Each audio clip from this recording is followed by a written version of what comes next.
Hello everyone, welcome once again to my channel. It's your boy Luis Portelles, and for today's video we are going to be talking about Miss Universe 2022 and more precisely my favorite 21 candidates pre-arrival. We all know that Miss Universe is only 3 weeks away, so there is very little time to cover a lot of content and really get to know candidates from all over the world. So I really hope that you enjoyed this video and that you find some sort of value. If you do, don't forget to hit the like button, subscribe to the channel, and be part of the conversation in the comment section down below. So I will see you with my official list right after the intro. Be strong.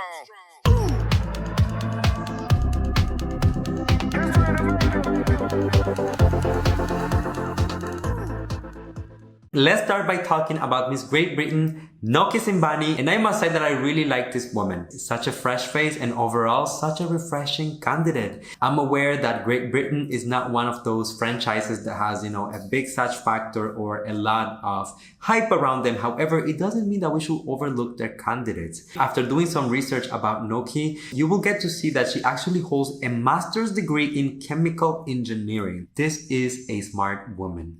So please do me a favor and let's start overlooking these countries just because they don't have a such factor. I think that working in a male-dominated industry comes with a set of challenges that are very difficult to overcome. It really takes an empowered, resilient, and strong woman to navigate those waters. And of course, if Noki managed to go to a master's degree and work within that industry, she must be one herself. Moving on, we have Miss Ghana and Gracia Mofunan, and I really appreciate her looks. I think that the fact that she has no hair gives her this little edge, which of course, after reading a little bit through her intro, you know that she is a model. Obviously, look at the bone structure, the facial features, but also she's a really smart woman. She speaks fluently 4 languages. She is an advocate for education of the children of her country, and at the same time, she is an advocate for diversity and inclusion in beauty. I think that this is so important, so relevant, and so timely. Somehow, I don't know about you, but when I think of, being a transformational leader, all of these are things that come to mind. Next on the list, we have Panama Solaris Barba. And of course, this candidate has been considered a front runner and a fan favorite for a very long time, especially because of her very striking looks.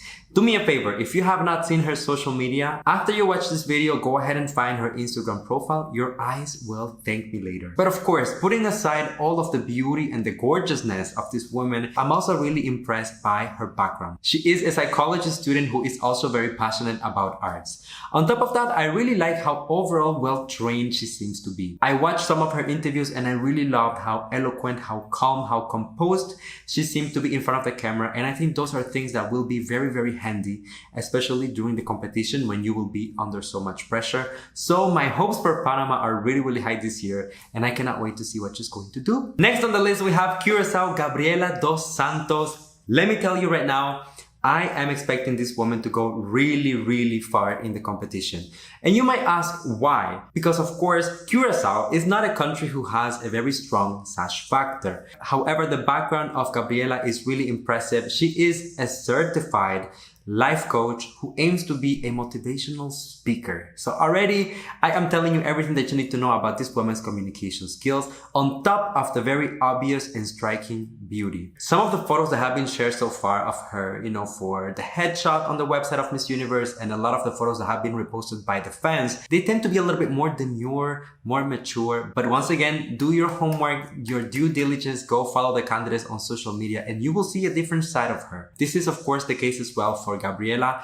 I'm really pleased with everything that I've seen so far. And when I think of what she's capable of with her communication skills, her ability to connect with other people while simultaneously inspiring them, remember, she's a life coach. It's almost like I am checking all of the things that Anne is looking for in the upcoming Miss Universe. Next on the list, we have a candidate who is no stranger to this channel. Of course, I'm talking about Mauritius, Alexandrine Belletoile. If you are watching this, Alexandrine, I am sending you all of my love and a big hug. Of course, this is not the first time that we are gonna see Alexandrine compete, because she also represented Mauritius at Miss Supranational this year. During that competition, she managed to make history by obtaining the first ever placement for Mauritius at Miss Supranational, and I think that this time around she is also going to accomplish the same thing at Miss Universe. Talk about being a trailblazer. Alexandrine was actually one of the guests here on the channel for a one-on-one interview, and I really got to experience one-on-one, her warmth, how capable of communicating she is, how soft, how gentle, how approachable she is. And I think that it's finally time that certain countries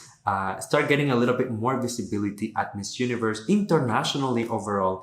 And I think that knowing firsthand Mauritius myself, because I have so many friends from there, I know that there is so much potential and so many beautiful things about the country that the world does not know yet. I know for a fact that Alexandrine has what it takes to obtain the first ever placement for Mauritius at Miss Universe, and who knows, why not be the first Miss Universe from her island. Moving on, we have Angola Suelia da Silva. This girl has been on my radar for quite some time, even before when I had my first leaderboard for Miss Universe. Back then when I was making this list, first of all, there were a bunch of candidates who were not crowned just yet. And second of all, I was really going more with the looks, what I saw on social media. But this time around, I took some time to do some research about them. Look at their backgrounds. Suelia happens to have a very interesting one. She is defined as a student of life who promotes togetherness and aims to close the gap between society and individuals. This is such an interesting thing to do in life. I don't think it's the conventional career path.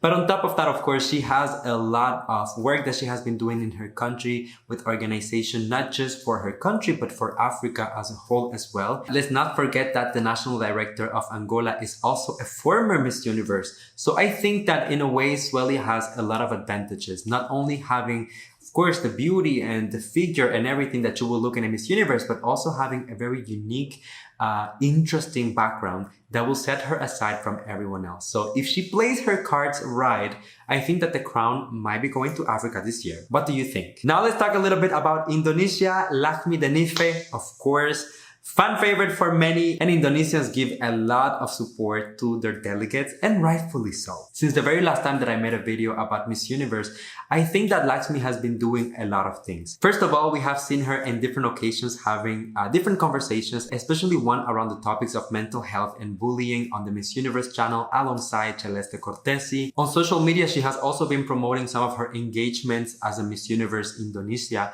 and all of the things that come with that, the activities. But I will say that overall, Lakhmi has been keeping it low-key. However, I will admit I am not worried about her, and I will tell you precisely why. When I had the chance to go to Japan, I actually met the team for Indonesia. And after the coronation night, we had the opportunity to go and have dinner, all of us together. And of course, you're going to tell me, Louis, this is not Lakhmi. That was Cindy at Miss International. I know. However, it's the same team. And I just saw how prepared, how caring, how helpful the entire team was. Of course, leaving that dinner, I knew that Lakhmi was also in really, really good hands. Now, my hopes for her is that she is able to manage the pressure, to deal with all of it, because we know that representing a country like Indonesia also comes with a lot of expectation, a lot of pressure. But if she plays her cards right, she might be able to surprise everyone. Moving on, I finally get to talk about Guatemala, Ivana Bachelor. I'm going to say, I really like this woman. I don't just like her because she's beautiful, because obviously she is, but I really like her because of her confidence,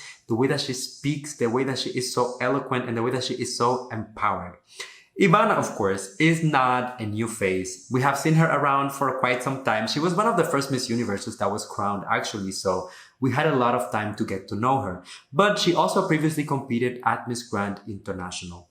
What I really respect about her is how she handles herself in a way that is so diplomatic, truly as if she was an ambassador. I have heard a lot of people complaining about her styling and this and that, and if she should be a blonde, if she should be a brunette, and every single time she has a very appropriate answer for any type of feedback that she might get. For me, this is what I call a transformational leader, because we have been able to see her evolution in the public eye, and there isn't really a moment where I can point my finger at her and say that she did something wrong.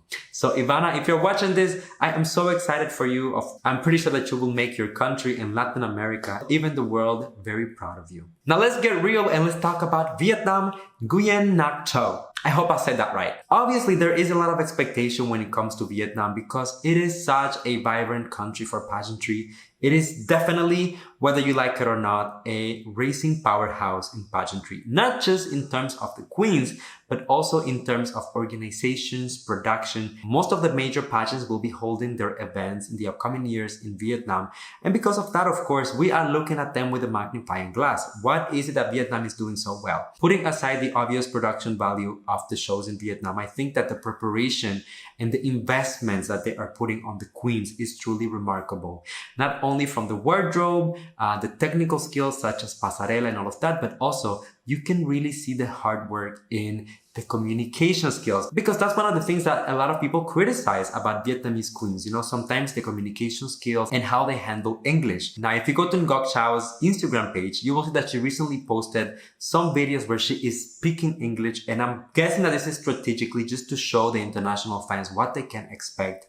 She has improved so much. She is clear, she is precise. I love it. And I think that with this level of communications, on top of the amazing props and performance that she will deliver during the show, it might be really Vietnam's year. I don't know if you guys agree. By all means, express yourself in the comments, but my hopes are really high. Now we must talk about Puerto Rico, Ashley Cariño. Of course, we know her, we love her. I follow her pageant closely, and I am so excited for Ashley. Representing Puerto Rico is already a huge challenge because this is one of the biggest powerhouses in pageantry from all over the world.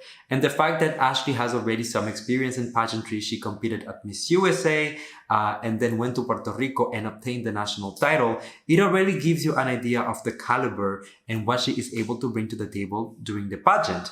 Now, I will say that recently, for the past few weeks, she has kept a very low profile. I haven't seen her interact so much on social media. I haven't seen her doing as many activities. But I believe that this might be strategically because let's not forget she's a front runner for many people. Even they are putting her as their #1 pick to be the next Miss Universe. So you gotta be really careful when you're playing your cards, especially when there is so much hype around you. So I'm not taking the silence and the inactivity as a red flag, but rather as an indicator that they are doing everything in silence and that we can expect a lot of surprises from Ashley. I know lots of people, I have many friends from Puerto Rico. Everyone is super excited. And to be fair, I feel like this excitement is shared even by international fans, which is very revealing. Let me know in the comments if you think that Ashley has what it takes to be the next Miss Universe. Moving on, we have to talk about Cambodia. I love this girl so much. Manita Heng has been one of my personal favorites since the moment that she was crowned. There's something just so refreshing about her in the way that she approaches pageants, you know. When most candidates are trying to be extremely fierce or extremely empowered or extremely all those things, Manita manages to still deliver those things, but at the same time remaining very calm, very composed, very elegant, very refined. Every single photo that I have seen from her, it gives me like editorial vibes, takes me back a little to old Hollywood. And even some of the interactions that I had the opportunity to have with her, whether it's, you know, watching her live streams or watching her interviews, sometimes even going back and forth in the DMs, it has always been so pleasing, so refreshing. So I think that Cambodia is one of those countries that for a very long time has been so overlooked. Manita might be the one who will be able to change that. Already I can sense a lot of positivity around her, a lot of hype around her. She was in the Philippines just a few months ago for some coaching. So we know that the organization is putting everything behind her. And I know that she will do well. I mean, at least I hope so.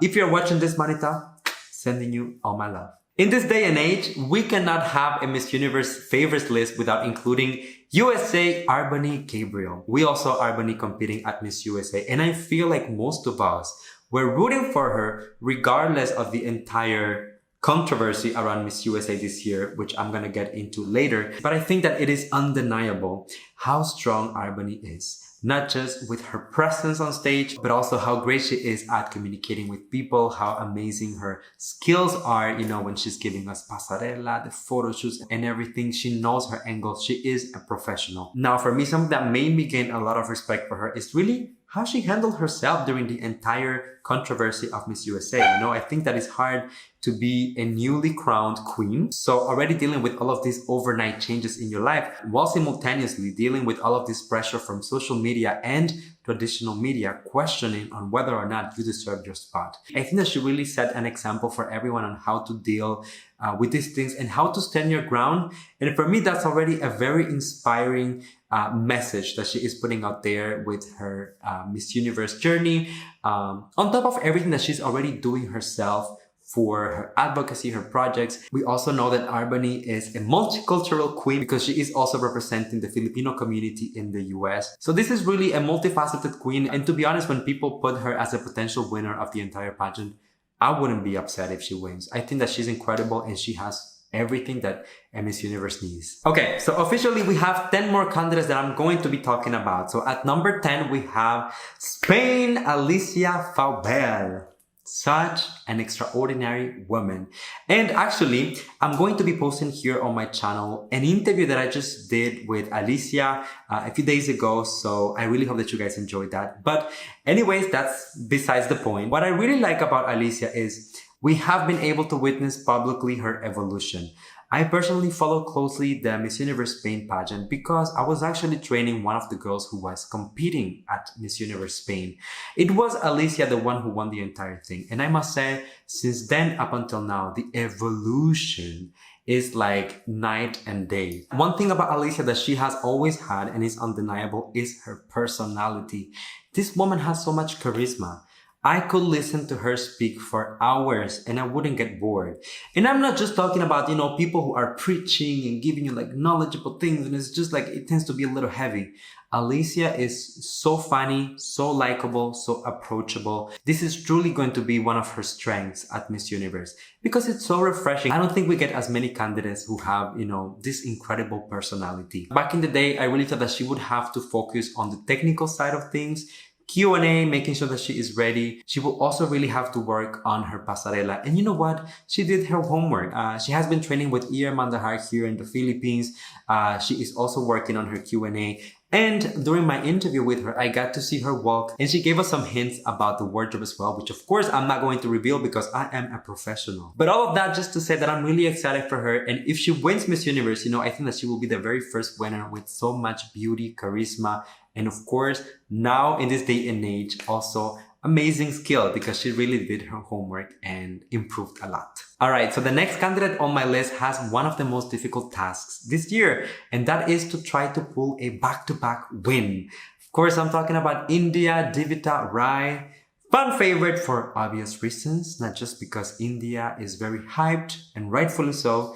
They have a lot of support, but because truly Divita is a standout. I mean, when you look at her beauty, when you look at her commitment, when you look at her preparation, her skills, she is truly a really overall strong candidate. However, we must not disregard the fact that she will have to work probably twice as hard, 3 times as hard, 10 times as hard as most candidates in order to win the entire pageant. And the reason for that is because Harnas just won last year. And for the organization to give her the crown, she must be a clear, undeniable winner. I will talk about that later on because I also want to give those comments about other contestants. But my point here is that Divita, although she's already excellent, will have to push herself to the next level. Knowing the people and the team at Miss Diva, I know that they're really focusing on that. And at the same time, I believe that the goal here should be to make sure that she cracks the top 5. Because when Divita cracks the top 5, she is so smart. You give her the microphone and she will eat it. And after that, of course, the final decision will belong to the judges and the organization. But I truly think that she has what it takes. It is very unlike in the history of Miss Universe to pull a back-to-back win. I think that is very unlike in most international pageants. But I think that if someone is capable of doing it, it's definitely going to be India. At number 8 on the list, we have Thailand, Anna Swayengam. Personally speaking from the heart, Anna is one of my favorites. I like everything about her. I follow her journey closely. She was clearly a frontrunner, winner, deserving of the crown when she competed at Miss Universe Thailand, and everything else that she has done ever since has been so incredible. Lots of people see her as the potential winner of the pageant. I agree with them. She has a lot of strengths. She has a lot of qualities that will, elevate the entire organization. However, we must also address the elephant in the room, and that is that as of right now, Miss Universe, it is owned by a Thai corporation. So of course, to avoid any comments of bias or favoritism, I think that Anna is really going to have to challenge herself and go out of her comfort zone. Really similar to the comment that I was given for Miss India, she is going to have to be an undeniable winner for Miss Anne to be able to give her the crown, and at the same time make sure that the international fans are content and supportive of her as a Miss Universe. Is she capable of achieving that? Absolutely. Have you guys seen the preparation and the type of support and team that the Miss Universe Thailand gives to their candidates? It is truly unmatched, one of the best ones in the world as of today. So if anyone can pull it, that is going to be Anna from Thailand, but only time will tell. Until then, we can only root for her. Brazil is the next one on my list. Mia Mamede is once again one of the fan favorites to obtain the title, and I can clearly see why. I feel like I'm saying this very often during this video, but I must admit this is a very strong batch for Miss Universe candidates. For those of us Latinos, okay, if you are from Latin America, you know how supportive Brazilians are of their people. Overall, not just beauty queens, but like artists, actors, entertainers, people who go internationally and make the country shine. Brazilians really, really love and support their people. So I think that Mia will be a great addition to the list of queens at Miss Universe. I think that Brazil always delivers, when it comes to the candidates that they send internationally, and they haven't really received that much recognition or appreciation. So I would like to see the organization crown a new Brazilian queen.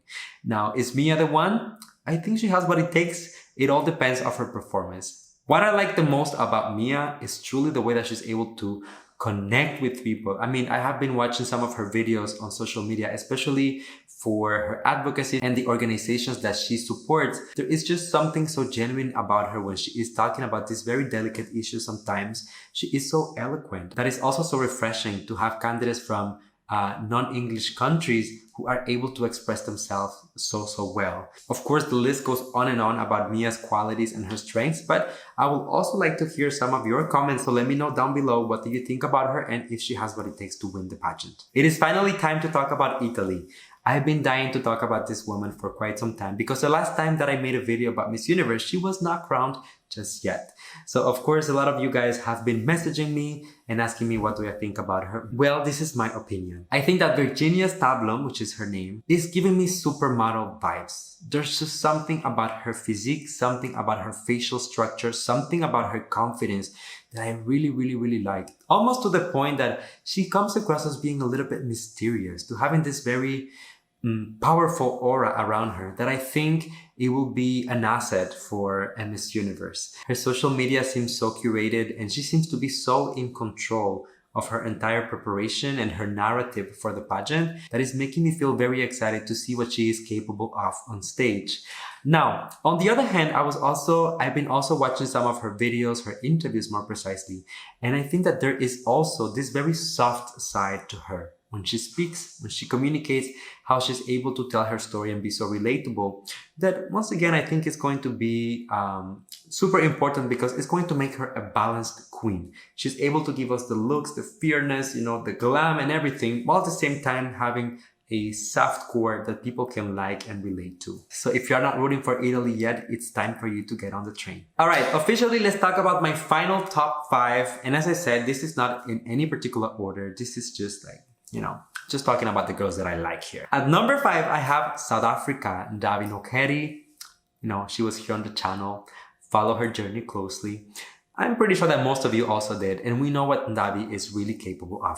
Communication skills, performance, just overall aura of a winner. And of course, having the entire thing of Miss South Africa behind her already gives her a huge advantage because they are one of the most advanced teams in terms of preparing queens and seeing trends ahead of time.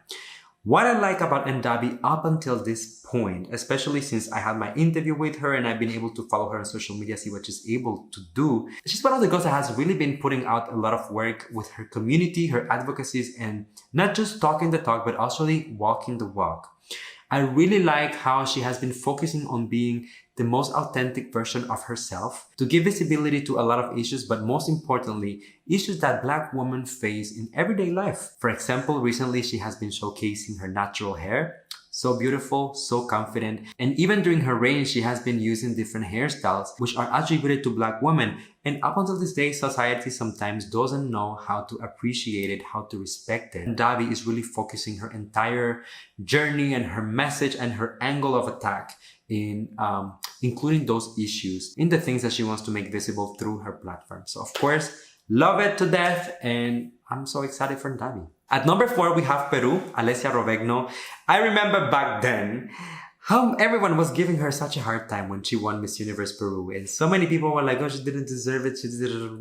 Well, didn't she make it shut up? Because Alessia has been killing the game in terms of the preparation and everything that she has been doing ahead of Miss Universe. Not only she is stunning, of course, and she is probably the most followed candidate on social media up until today. Not that popularity matters, but we know that a little visibility is never bad for the organization. But I just think that overall, she has been preparing so well, making herself look like an A-list celebrity rather than just a beauty queen, and just taking it to the absolute next level. I also had the opportunity to meet some of the members of her team when I was in Japan for Miss International. And I will say the national organization of Peru is not playing. They're really looking for very strong candidates. They're really preparing them very, very well. And I wouldn't be surprised to see her win because her looks are so strong. She has such a commercial power that she will be able to bring to the organization that, and being the businesswoman that she is, I don't think that she will allow that to go to waste. Anyways, those are just my comments, but let me know, how do you feel about Alessia at this point? Has your perception changed of her ever since her crowning moment? At number 3 on the list, we have Colombia, Maria Fernanda, or Mafe, as a lot of the fans like to call her. Of course, Colombia is a powerhouse in pageantry. Some of the best trained queens in the world come from Colombia, some of the most beautiful as well. And Maria, or Mafe, is no exception. I will have to admit that she kind of grew on me over time. I don't know why, but in the very beginning, when I was looking into some of the things, social media and stuff, she has like this very, very beautiful face, beautiful physique, but there was something missing for me. It wasn't until recently when I started to see more of the posts, more of the things that she was doing, in terms of advocacy, like public appearances, that I truly started to see like a lot of potential for a winner. For me, she was definitely a front runner, but I didn't know if I saw a winner just yet. Now my perception has changed. Watching some of her interviews as well, you can also tell how motivated she is and for how long she has been waiting to have this opportunity. So we know that this woman is going to go on stage with the hunger of really proving the world that what she's capable of and what she brings to the table. So, I wouldn't be mad if she was the winner. Colombia has been excelling, of course, for the past few years. It's time to give them some recognition. Come on. What do you think? How would you feel if Colombia wins the crown at Miss Universe? All right. And now the last two standing on my list, I will say, to be honest, I wouldn't mind like switching positions for these two, because if one of them wins, I will just be as equally happy. The first one that I want to talk about is Philippines, Celeste Cortesi, which of course, if you guys have been following me on Instagram, you know that I had the opportunity to meet already a few times.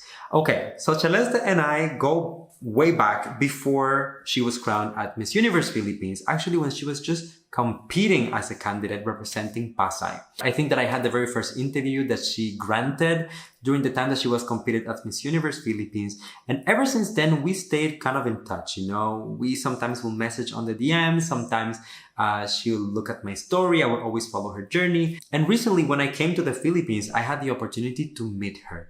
We went for dinner. And then after that, she invited me to her birthday party. And what I will tell you is that both times I left those meetings feeling like I just met a Miss Universe. And what I mean by that is just truly like the way that she handles herself, the way that she's so confident, the way that she is so prepared. And she is very aware of her strengths, her weaknesses, and the things that she needs to focus on during the competition.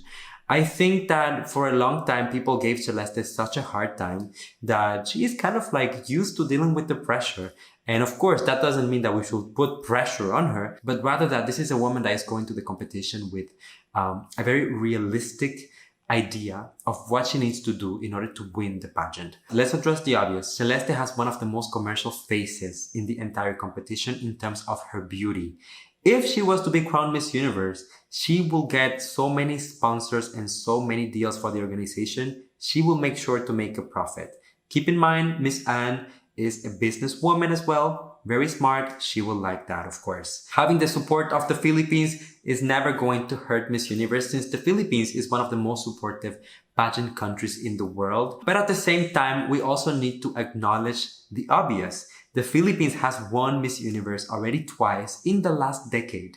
So, similar to the comments that I gave to Miss Thailand, to Miss India, I think that if Philippines was to win, Celeste is going to have to be an undeniable winner. Meaning that her performance, her interviews, her interactions will have to be so good, so polished, that there will be no room for questioning whether or not she was deserving of the crown. And this is really for international audiences, I believe. Because myself being here in the Philippines, I feel like most people here are rooting for her, so we see the potential. But of course, we also have the international fans who need to be pleased, otherwise that could hurt the popularity of the contest. It's all about finding the right balance, giving a great performance, while at the same time making it effortless and enjoying the moment. What do you think? Can Celeste Cortesi win Miss Universe 2022? I think I will actually make a separate video about that. Last but not least, the candidate that I wanted to talk about is Venezuela, Amanda Dudamel. You know, sometimes when I'm making this type of videos and all of that, I really am careful of who I put at number one or even within the top three, because we know that there are certain countries who just have, you know, a huge sash factor, and sometimes we tend to overhype them. Venezuela is one of those countries, of course, extreme powerhouse, undeniable in the world of pageantry. Honestly, Amanda is such a refreshing figure. I am so in love with her communication skills, but most importantly, her personality. She is so likable, so approachable. I see her commenting on social media to everyone, so she seems to be a queen that is so in touch with the audience, with the people, and doesn't seem to be bothered by criticism. Even sometimes can be a little bit harsh. I see her still leaving comments. I don't know if this is something that she should keep during the competition. If I was her, I would just stay away from social media. But up until now, it seems to be paying off for her. I also had the opportunity to watch a series of interviews on YouTube, which were made by a famous journalist back in Latin America, who made a series of interviews with the last Miss Venezuela title holders of the past 10 years. And Amanda, amongst all girls, was really a standout for me. And that says a lot, because the caliber of girls in Venezuela is really up there. So for you to stand out in a group of such polished, elegant, glamorous women, it just says a lot about who you are. Although Venezuela has won the Miss Universe crown several times, even back-to-back wins, I wouldn't be mad if it goes back to them again, because Amanda will just give us such a beautiful, enjoyable reign, and I'm sure that she will be a great spokesperson for the organization. What do you think, bestie? Do you agree or not? Alright, so as far as I am concerned, those were my 21 favorite candidates pre-arrival for Miss Universe 2022. Let me know in the comment section, what do you think? If you agree, don't be scared to challenge some of my comments. This is an open conversation. While you're at it, don't forget to hit the like button and subscribe to the channel for more content like this one almost every single day. Now, before you go, as usual, you know the tradition here. Come and give me a hug. I love you. I appreciate you. Thank you for coming and spending some time out of your day here with me. And until I see you next time, you guys, please stay safe. Be kind to one another. Sending you all my love, all my kisses. And I'll see you on the next one. Bye.